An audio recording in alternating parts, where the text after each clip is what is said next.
Good morning students. आज हम discuss करेंगे एसिड्स एंड बेसिस।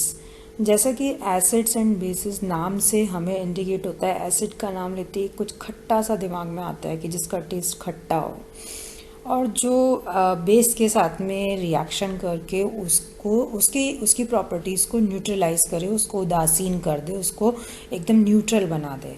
तो एसिड एंड बेसिस क्या होते हैं, इसके बारे में हम आज डिस्कस करेंगे।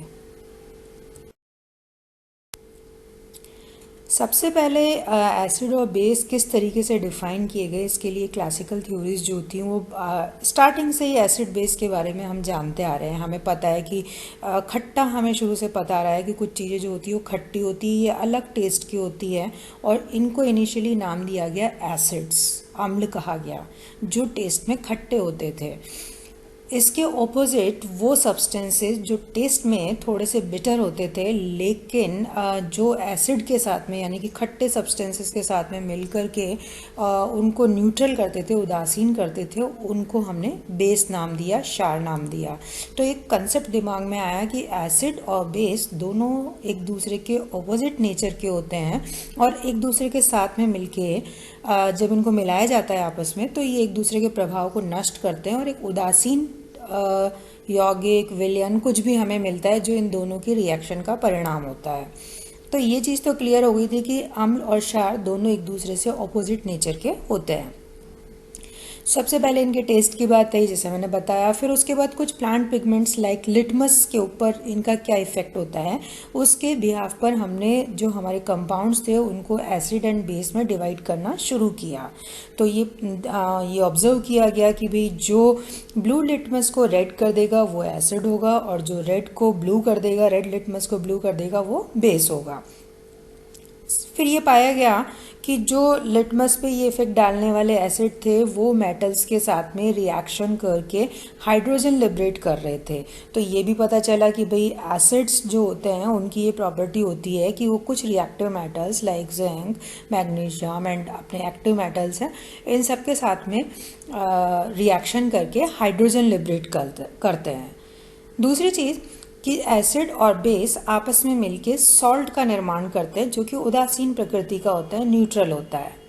तो इस तरीके से कुछ प्रॉपर्टीज़ एसिड्स एंड बेस की उस वक्त हमारे बहुत इनिशियली हमारे सामने आई, जब बहुत ज़्यादा कंपाउंड्स हमारे पास थे भी नहीं। तो मेनली हमने ये माना कि एसिड्स जो होते हैं वो खट्टे होते हैं, बेस जो होते हैं वो कड़वे होते हैं, बिटर टेस्ट के होते हैं। साथ ही साथ जो बेस होते हैं, क्षार होते हैं, वो हाथ लगाने पे थोड़ा सा स्लिपरी साबुन जैसे नेचर के होते हैं, लिसलिसे से होते हैं। तो उनको टच करने के बिहाफ पे भी हमने बताया कि भाई जो थोड़ा सा सब्सटेंस लिसलिसा सा लगेगा वो हमारा क्षार होगा। तो ये इनिशियली हमारी ऑब्जर्वेशंस थी एसिड बेस को डिवाइड करने के लिए।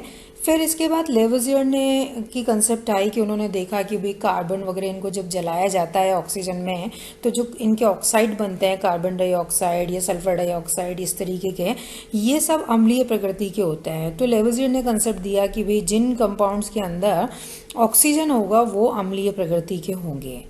फिर डेवी एक थे, उन्होंने प्रपोज किया कि भाई बहुत सारे सब्सटेंसेस में उन्होंने देखा कि भाई ऑक्सीजन के साथ में हाइड्रोजन भी होती है। तो उन्होंने कंसेप्ट दिया कि भाई जिनके अंदर ऑक्सीजन एंड हाइड्रोजन दोनों होगी वो अम्लीय प्रकृति के होंगे। तो इस तरीके से ये क्लासिकल थ्योरीज दी गई, जिनका कोई बहुत ज़्यादा साइंटिफिक बेसिस नहीं था। जो ऑब्जर्वेशन नॉर्मल हमें देखने में मिल रही थी उसके बिहाफ पर हमने ये डिसाइड किया कि किसको एसिड कहेंगे, किसको बेस कहेंगे।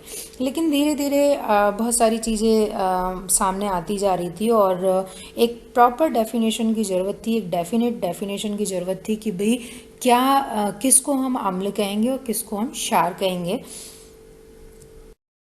इसके लिए सबसे पहले ऑरिनियस ने अपना प्रपोजल दिया। आप लोगों को पता है ऑरिनियस की जो थ्योरी 1884 के अंदर आई थी वो थी इलेक्ट्रोलाइट्स के लिए।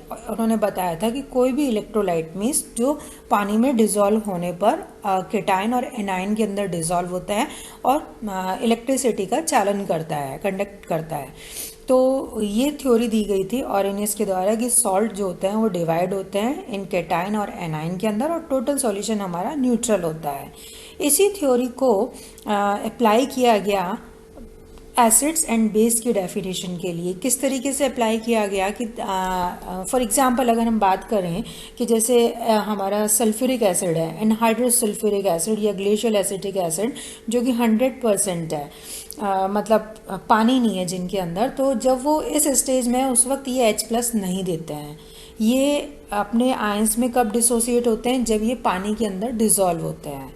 तो अरेनियस ने ये कंसेप्ट दिया कि जब किसी कंपाउंड को पानी में डिसॉल्व किया जाता है, वाटर में डिसॉल्व किया जाता है, और उस वक्त वो अगर H+ आयंस देता है तो वो एसिड होगा। जब HCl को पानी में डिसॉल्व करते हैं, dissociates to give H+ and Cl-, HNO3 dissolves in water gives H+ plus NO3-. Similarly H2SO4 जब पानी में डिसॉल्व होगा तो dissociates into 2H+ plus SO4 2-. तो इस तरीके से जो एसिड्स थे वो डिसोसिएट होते हैं, और डिसोसिएट होने के बाद हमारे को पानी में H+ आयंस देते हैं। तो इस तरीके से ऑरेनियस ने कंसेप्ट दिया कि जब भी किसी मॉलिक्यूल को या कंपाउंड को पानी में डिसॉल्व करने पे अगर वो H+ आयन दे रहा है तो वो हमारा एसिड होगा। एट द टाइम ऑरेनियस ने ये भी देखा कि भाई जो हमारे कुछ एसिड्स हैं जैसे कि एसिटिक एसिड है, फॉस्फोरिक एसिड है, इनको जब पानी में डिसॉल्व करते हैं तो इनके अंदर H+ आयंस इतने ज़्यादा नहीं होते हैं। आप अगर रिकॉल करेंगे ऑरेनियस की थ्योरी ऑफ इलेक्ट्रोलाइट्स तो उसमें डिग्री ऑफ डिसोसिएशन की बात की गई है। उसी चीज़ को यहाँ पे भी अप्लाई किया गया कि कितने H+ आयंस हमारे को पानी में मिल रहे हैं। तो जो एसिड्स बहुत ज़्यादा डिसोसिएट हो जाते हैं वो स्ट्रॉन्ग एसिड कहलाते हैं, like are HCl, H2SO4, HNO3। और जो एसिड्स पानी में कम डिसोसिएट होते हैं, कम मात्रा में H+ आयंस देते हैं, वो वीक एसिड्स कहलाते हैं, like acetic acid and phosphoric acid. इसके ऑपोजिट जो कंपाउंड्स मॉलिक्यूल्स पानी में डिसॉल्व होकर के या इलेक्ट्रोलाइट्स पानी में डिसॉल्व होकर के OH- आयंस देते हैं उनको हम बेस कहते हैं। तो ऑरेनियस की कंसेप्ट के अकॉर्डिंग जब कंपाउंड्स को पानी में डिसॉल्व किया जाता है तो जो H+ देगा वो हमारा एसिड होगा, और जो OH- देगा, हाइड्रोक्सिल आयन देगा, वो हमारा बेस होगा। तो और जो एसिड बेस रिएक्शन होती है एक्चुअली में, फॉर एग्जांपल कोई एसिड है HX एंड कोई क्षार है MOH, उसकी रिएक्शन से हमें सॉल्ट मिलेगा प्लस वाटर मॉलिक्यूल मिलेगा। सॉल्ट हमें पता है वैसे ही आयनाइज रहते हैं। तो एक्चुअली में जो एसिड बेस रिएक्शन या न्यूट्रलाइजेशन, उदासीनीकरण अभिक्रिया जो होती है वो H+ एंड OH- आयंस के बीच में होती है to give neutral molecule H2O। तो उदासीनीकरण अभिक्रिया क्या है? Reaction of H+ and OH- to give neutral molecule H2O. This is our acid base reaction or neutralization reaction. Now drawbacks of Arrhenius theory. क्या कमियां रही? बहुत पहली थ्योरी थी, इनिशियल उस पर दी गई थी। तो सबसे पहली जो कमी थी वो तो ये थी कि acid base character depends on solvent के ऊपर डिपेंड कर रहा है। जैसा कि ऑरेनियस ने बताया कि पानी में डिसॉल्व होने पे जो H+ देगा वो एसिड और OH- देगा वो बेस होगा। अगर हम सॉल्वेंट चेंज कर लेते हैं तो उस वक्त उसको एसिड कहेंगे या नहीं कहेंगे। फॉर एग्जांपल हम HCl जब पानी में डिसॉल्व करते हैं तो वो एसिड की तरह बिहेव करता है क्योंकि वो H+ आयंस देता है, लेकिन इसी HCl को जब हम बेंजीन में डिसॉल्व करेंगे तो वो H+ आयंस नहीं देगा, डिसोसिएट नहीं होगा, उस वक्त ये एसिडिक बिहेवियर शो नहीं करेगा। तो ऑन दैट बेसिस हम ये नहीं कह सकते कि HCl अम्ल है क्योंकि बेंजीन में तो वो H+ आयंस नहीं दे रहा है। सॉल्वेंट का एक बहुत बड़ा रोल है किसी भी कंपाउंड या मॉलिक्यूल के एसिडिक या बेसिक बिहेवियर को शो करने में। ये थ्योरी केवल उन मॉलिक्यूल्स के लिए एप्लीकेबल है जिनके अंदर H+ आयंस होते हैं। बहुत से ऐसे एसिड्स होते हैं जिनके अंदर H+ आयंस नहीं होते हैं लेकिन फिर भी वो एसिड की तरह बिहेव करते हैं, उसको ऑरेनियस थ्योरी एक्सप्लेन नहीं करती है। Third point, it cannot explain the acidic behavior of AlCl3 BF3 type molecules, means जो इलेक्ट्रॉन डेफिशिएंट कंपाउंड्स हैं वो भी एसिड की तरह बिहेव करते हैं, उनका भी एसिडिक बिहेवियर होता है।